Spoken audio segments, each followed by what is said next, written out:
দেখতে দেখতে রমজান মাসটাও চলে যাচ্ছে। এই উত্তম মাসটা চোখের পলকেই সব সময় চলে যায়। শেষ মুহূর্তে এসে আফসোস করি, কি করেছি আর কি করিনি।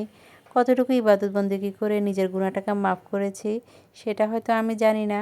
তবে রিসেন্টলি আমার খুবই কাছের একজন আত্মীয় এই রমজান মাসে মারা গিয়েছিল। তো যার কারণে আমার ভিডিওটা পোস্ট করতে একটু লেট হয়েছে। আমার শ্বশুরবাড়িতে আমার ফুফুর শাশুড়ি গত বুধবার মারা গিয়েছিল। তো যার কারণে আমার ভিডিওটা একটু পাবলিশ করতে লেট হয়েছে। যেহেতু উনি আমাদের বিল্ডিংয়েই থাকে, তো যার কারণে আমি সময় সুযোগ পাইনি যে একটু ভয়েস দিয়ে আপনাদের সাথে ভিডিওটি আপলোড করব। আর আসলে ওই মুহূর্তে মন মানসিকতা খুব একটা খারাপ ছিল। তো যার কারণে ভিডিও থাকার পরেও আমি এডিট করে যে আপনাদেরকে ভিডিওটি শেয়ার করব সেই সুযোগটা পাইনি। শেষমেশ অনেক সময় হাতে নিয়ে একটু যখন রিল্যাক্স করছিলাম তখনই ভিডিওটা এডিট করে ভয়েস দিয়েছি। আসসালামু আলাইকুম ভিউয়ার্স, কেমন আছেন সবাই? আশা রাখছি যে যেখান থেকে আজকের আমার এই ব্লগটি দেখছেন সবাই ভালো আছেন, সুস্থ আছেন এবং নিরাপদে আছেন। চলে এলাম নতুন দিনে নতুন একটি লাইফস্টাইল ব্লগ শেয়ার করার জন্য। আশা রাখছি প্রতিদিনের মতো লাইক দিয়ে ভিডিওটি কন্টিনিউ করে যাবেন। সংসারের কাজ কিন্তু গত কয়েকদিন একেবারেই করিনি। আর এখন যে ভিডিওটি দেখতে পাচ্ছেন সেটা হলো মঙ্গলবার আমি ঠিক আমার হেল্পিং হ্যান্ডকে নিয়ে আমার ঘরটা একটু ক্লিন করেছিলাম। তো তারই কিছু ভিডিও ফুটেজ নিয়ে নিয়েছি আপনাদের সাথে শেয়ার করতে। তো সবার আগে বেডরুমটা একটু ক্লিন করেছি, যেহেতু ঈদটা সন্নিকটে। তো একটা একটা করে রুমটা ক্লিন করছি। আর আমার হেল্পিং হ্যান্ড আপা রোজা রেখেছে, আমিও রোজা রেখেছি। তো একা হাতে পুরো ঘরটা ক্লিন করা একটু কষ্ট হয়ে যাবে, তো ভাবলাম উনি অন্য কাজগুলো করুক আর আমি টুকিটাকি যে সকল কাজগুলো সবসময় করে থাকি সেগুলোই করে ফেলি। ঘরটা একটু ঝাড়ু দিয়ে একটু পরিষ্কার করে নিয়েছি। যদিও আমার ঘরের উপরের অংশে খুব একটা ময়লা ছিল না, তারপর হালকা হালকা কিছু মাকড়সার জাল ছিল, সেগুলো নিয়ে ফেললাম। তো নিজের বেডরুমটা গুছিয়ে ছেলের বেডরুমটা একটু গুছিয়ে নিয়েছি। তবে আজকে ছেলের রুমটা আমি ডিপ ক্লিন করে নিয়ে একটু হালকা পাতলাভাবে ক্লিন করেছি। তো চলুন আপনাদের সাথে কিছু কথা শেয়ার করি। রোজার মাসে মৃত্যুবরণ করলে তো এর দ্বিগুণ সওয়াব, কারণ রোজার মাসে মানে কবরের ভেতরে আযাব হয় না।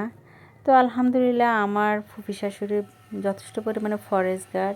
উনি গত 2 থেকে 3 মাস বেশ অসুস্থ ছিল। চিকিৎসা করানোর পরে ওনার যে রোগটা ধরা খেয়েছে সেটা হলো লিভার সিরোসিস, আর সেটা একেবারে লাস্ট স্টেজে ছিল। তো যার কারণে সেই সময় রিকভার করা খুব কষ্ট হয়ে যায় প্রত্যেকটা রোগীর। তো যেহেতু ওনার বয়স হয়েছে আর উনি দীর্ঘদিন ধরে অসুস্থ ছিল, তো আল্লাহ তাআলা ওনাকে আর হয়তো সুস্থ করেনি। আল্লাহ তাআলা ওনাকে ওনার কাছে নিয়ে গিয়েছে। সব শুধু এটুকু মানে মন থেকে দোয়া করি আল্লাহ তাআলা যেন ওনাকে জান্নাতুল ফেরদৌস দান করে।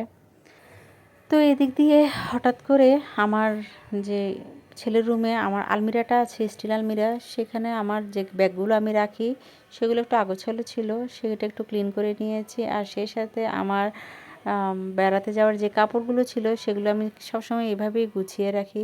তো একটু এলোমেলো ছিল, সেটাও একটু গুছিয়ে নিয়েছি। সংসারের কাজ আসলে গুছিয়ে রাখতে একটু সময় লাগে। আর যেহেতু এখন রোজার মাস, অনেকটাই ইবাদত বন্দেগীতে আমি এবার সময় দিয়েছি।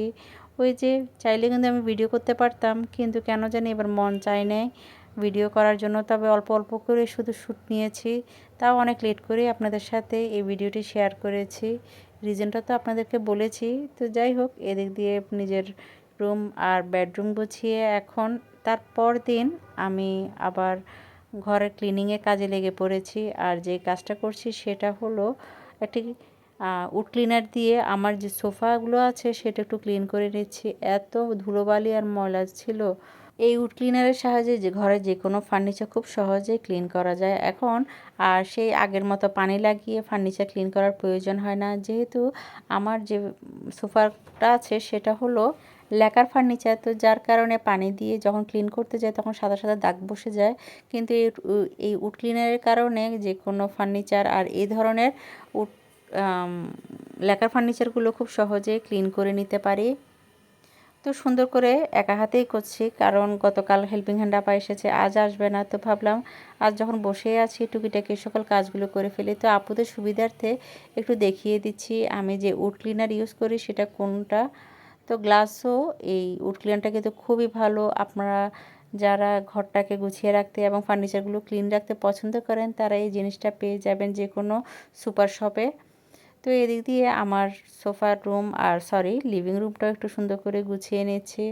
প্রতিদিন এত ময়লা আর এত ধুলোবালি হয়, আমি তো এত মানে কি বলবো, রোজা রেখে এত বিরক্ত লাগে। তো কিছুই করার নেই, যেহেতু আমার সংসার, আমাকে তো একটু কষ্ট করে গুছিয়ে রাখতেই হবে, তাই না? তো এদিক দিয়ে সব কিছু যখন ক্লিন করছি, ভাবলাম একা হাতে সুন্দর করে সব কিছু গুছিয়ে রাখি। আর 3টা বাচ্চা নিয়ে ঘরের এই সকল কাজ করতে একটু কষ্ট হয়ে যায়, তার উপরে তো রোজা রেখেছি। আজ কিন্তু আমার থেকে কাজ করতে ইচ্ছে করছে না, কিন্তু কেন জানি শরীরে একটা ওই যে কাজ করার একটা ঝোঁক উঠেছে। ভাবলাম ঈদ তো আসছে সামনে, যদি একটু প্রতিদিন অল্প অল্প করে ফার্নিচারগুলো একটু ক্লিন করে ফেলি, তাহলে ঈদের আগে খুব একটা কষ্ট হবে না। আর এই জিনিসগুলো এত ময়লা হয়, তো কি করেছি গতকাল, এই যে যে ফুলগুলো আছে সেগুলো একটু ক্লিন করেছিলাম, সেটা আর শেয়ার করিনি। তো সুন্দর করে সব কিছু মুছে নিচ্ছি একা হাতে। তো এই ভিডিওটা তো ছিল বৃহস্পতিবারের, আর এখন আমি আপনাদের সাথে যে পিকচারগুলো শেয়ার করছি সেটা হলো 23 রোজায়। আমি আমার মায়ের জন্য একটু ইফতার পাঠানোর কথা ছিল অনেক আগেই, কিন্তু ওই যে ফুফি শাশুড়ি অসুস্থ ছিল, তো যার কারণে পাঠানো হয়নি। আর আমার মাও তো বৃদ্ধ হয়ে গিয়েছে, বলা যায় না কখন আল্লাহর কাছে চলে যায়। আল্লাহ তাআলা যেন আমার মায়ের হায়াত বৃদ্ধি করে, সে দোয়া তো সব সময় করি। তো একজন মেয়ে হয়ে মায়ের জন্য তো তেমন কিছুই করতে পারি না। তো ভাবলাম একটু ইফতার বানিয়ে আম্মুর জন্য একটু পাঠাবো। তো এদিক দিয়ে বেশ কিছু ফল এনেছিল আপনাদের ভাইয়া, সেগুলো একটু গুছিয়ে রাখছি। একা একা হাতের কাজ অল্প অল্প করতে করতে দেখা যায় বেলাটা গড়িয়ে যায়, আর ইফতারির টাইমটাও চলে আসে। তো সুন্দর করে সব কিছু একটু গুছিয়ে নিয়েছি। আর গুছিয়ে নেওয়ার পরে ফ্রিজে যে ফ্রোজেন খাবারগুলো আমি গত কয়েকদিন আগে রেখেছি, সেগুলো এখন বের করে নিব।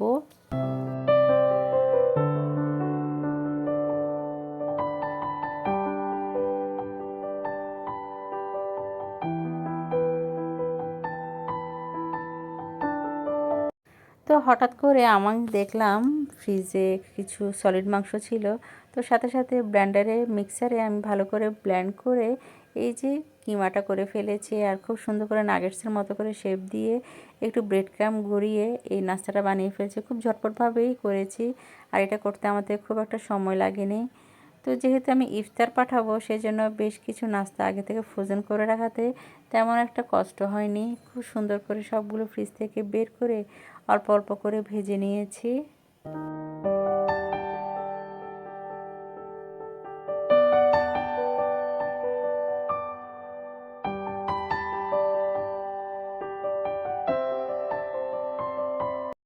সমুচা, রোল, আলুর চপ আগে থেকেই বানিয়ে রাখার কারণে আজ তেমন একটা কষ্ট হয়নি। শুধু ফ্রিজ থেকে বের করে নন ফ্রোস্ট হয়ে যাওয়ার পরে সব কিছু ইফতার আমি ভেজে নিব। শুধু তো আমার মা খাবে না, মায়ের সাথে আমার ভাইয়া আছে, ভাবি আছে, ভাইয়ের ছেলেরা আছে, আর ভাইয়ের মেয়েরাও আছে। তো যেহেতু আমি সবাইকে আসতে বলেছি মায়ের ঘরে, তো যার কারণে একটু বেশি করেই তাদের জন্য ইফতারগুলো ভেজে নিব। তো হয়তো অনেকে মনে আসতে পারে আমি যাব কি না। না, আমি আসলে ইফতারের সময় কোথাও গিয়ে ঠিকমতো ইফতার করতে পারি না। তো ভাবি আর ভাইয়ারা যখন আছে মায়ের সাথে, তো তারাই করবে, সেজন্য একটু বেশি পরিমাণে ইফতার বানিয়ে নিচ্ছি। আর সেই সাথে একটু হালিম রান্না করব। এই রোজায় আরও একদিন হালিম রান্না করেছিলাম, সেটা আর আপনাদের সাথে শেয়ার করা হয়নি। তো ভাবলাম আজ যখন ইফতার বানাচ্ছি একটু হালিম বানিয়ে ফেলি, আর সেটাও আপনাদের সাথে শেয়ার করে ফেলি। এদিক দিয়ে পেঁয়াজুর ডালটাও নরম হয়ে যাওয়ার পরে পেঁয়াজু যেভাবে সব সময় আমি বানাই সেভাবে সব কিছু দিয়ে দিচ্ছি। আর অনেক সময় দেখবেন পেঁয়াজু ভাজার সময় একটু নরম হয়ে যায়, ভাজা ঠান্ডা হয়ে যাওয়ার পরে। একটা টিপস আপনাদের সাথে শেয়ার করি, একটু চালের গুঁড়া যদি পেঁয়াজু বাটাতে দিয়ে থাকেন, তাহলে দেখবেন সেই পেঁয়াজুটা কতটা ক্রিস্পি থাকে অনেকক্ষণ পর্যন্ত। তো আমিও কিন্তু সবসময় এভাবেই করি, যেহেতু আজ বেশি পরিমাণে একটু পেঁয়াজও বানাবো, তো যার কারণে একটু বেশি করে একটু চালের গুঁড়ি দিয়ে দিয়েছি। আর সেই সাথে ওটা একটু সেট হওয়ার জন্য রেখে দেওয়ার পর এখন বেসনটাও রেডি করে নিচ্ছি। বেসনে যেহেতু আলুর চপ আর বেগুনি করব, বেসনটা একটু আগে থেকে মেখে রাখলে এত সুন্দরভাবে ফুলে উঠে যে কোনো জিনিস, আর ভালো লাগে দেখতে। বেসনের ডোটাও আমি রেডি করে নিচ্ছি, আর সেই সাথে এখানে একটু বেকিং পাউডারও দিয়েছি। বেকিং পাউডার দিলে যে কোনো বেগুনি বা আলুর চপ খুব সুন্দরভাবে ফুলে ওঠে। তো এখন সবার আগে যেটা বানিয়ে নিচ্ছি সেটা হলো হালিম। যেহেতু হালিম বানাতে একটু সময় লাগবে, তো যার কারণে হালিমটা আগেই বসিয়ে ফেলছি। আর সেই সাথে এই হালিমটা আমি মুরগির মাংস দিয়ে রান্না করছি। গরুর মাংস আর খাসির মাংসের এখন যে পরিমাণ দাম, এখন আমার মনে হয় না এই ব্রয়লার মুরগি ছাড়া মানে হালিম খাওয়া মধ্যবিত্তদের ভাগ্যে কতটা জুটে।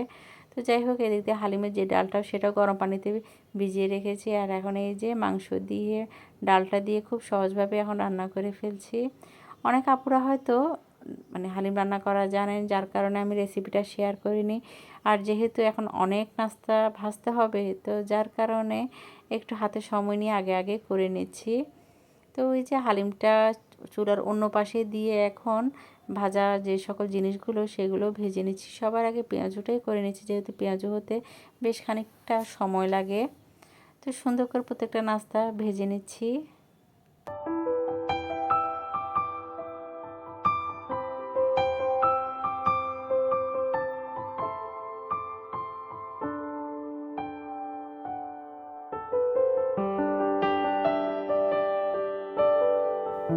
তো দেখতে দেখতে কিন্তু আমি ব্লগের প্রায় শেষ পর্যায়ে। আমি তো জানি না আমার আপুরা এই রোজায় কীভাবে সব কিছু সুন্দর করে ম্যানেজ করেছেন। তবে আমি চেষ্টা করেছি আমার ভিউয়ার্সদের সাথে আমি রোজাটাকে কিভাবে অতিবাহিত করেছি সেটা শেয়ার করার জন্য। এত ব্যস্ত থাকি ইদানিং কোনো আপুদের ব্লগ খুব একটা দেখাও হয় না। আর ইদানিং না কেন জানি ইউটিউবে ঢুকতে ইচ্ছা করে না, কারণ মানে যে সময়টা পাই সেই সময়টা আমি আসলে সত্যি মানে ইবাদত বন্দেগীতে একটু মশগুল থাকি, মোবাইলটা থেকে একটু দূরে আছি গত কয়েকদিন ধরে। তো কোরআন শরীফ খতম দেওয়ার জন্যই কিন্তু এই প্রচেষ্টাটা। এখনও 5 পারা বাকি আছে আমার, আলহামদুলিল্লাহ সেটাও খতম দিয়ে ফেলবো এই কয়েকদিনের মাঝে। চাইলে কিন্তু অনেক আগে আমি খতমটা দিয়ে ফেলতে পারতাম, কিন্তু কোনো অলসতা আর অবহেলা না করে সংসারের কাজ নিয়ে খুব একটা ব্যস্ত ছিলাম না। ওই যে ফুফি শাশুড়িকে নিয়ে বেশ কয়েকদিন ধরে একটু দৌড়াদৌড়িতে ছিলাম, তো যার কারণে আমি ঠিকমতো কোরআন শরীফটা তিলাওয়াত করতে পারিনি। যেহেতু এখন উনি আল্লাহর কাছে চলে গিয়েছে আর ওনার দাফনটা ঠিকমতো সম্পূর্ণ হয়েছে, এখন অনেকটাই আসলে মিস করি সেই সময়টা। আসলে মা যে কতটা আল্লাহ তাআলার একটা উত্তম নেয়ামত, যাদের মা আছে তারাই বুঝে। আর যাদের মা নেই পৃথিবীতে তারা যে কতটা কষ্ট পাচ্ছে। বয়স্ক হলেও তো মাথার উপর একটা ছায়া থাকে, তাই না? আমি তো উনি মারা যাওয়ার পর আমার আম্মুর জন্য যখন ইফতার পাঠাচ্ছি, তখন আম্মু বলছিল, কেন শুধু শুধু কষ্ট করতেছো আম্মু, তুমি এই রোজার মধ্যে রোজা রাখছো, লাগবে না, আমি তো খাচ্ছি।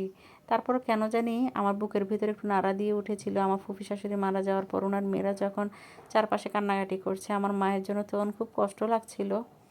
তো ভাবলাম মায়ের জন্য একটু কষ্ট করে একটু বানিয়ে পাঠিয়ে দিই। মাটাও একটু যদিও আমার মা সব কিছু খেতে পারবে না, যাই খাক তারপরও আমার থেকে ভালো লাগবে, এটা চিন্তা করেই মায়ের জন্য পাঠিয়েছি। মা তো সেজন্য মেয়ের কষ্ট হবে দেখে মানা করছিল, কিন্তু আমি তো কষ্টটা কখনোই ফিল করি না। মায়ের জন্য পাঠাতে আমার থেকে এত খুশি লাগছিল।